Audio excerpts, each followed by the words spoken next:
Manalangin tayo. Aming dakilang Diyos na nasa langit, Ikaw ang Diyos na makapangyarihan sa lahat, walang hanggan ang iyong kabutihan at katotohanan. Kami po ay lumalapit sa inyong harapan na may pagpapakumbaba, nagpapasalamat sa bawat biyaya na inyong ipinagkakaloob sa amin. Panginoon, patawarin mo po kami sa aming mga pagkukulang, sa anong mga pagkakamali, at sa mga panahong hindi namin nagawa ang nararapat sa iyong paningin.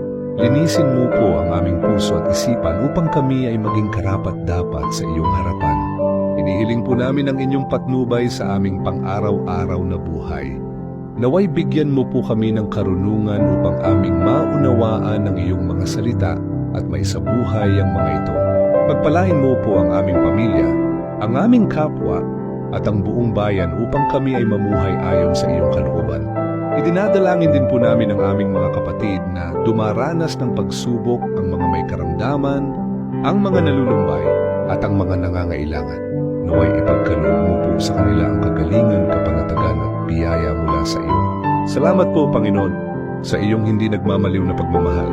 Sa iyo namin ipinagkakatiwala ang lahat ng bagay, sapagkat ikaw ang aming Diyos na totoo at tapat.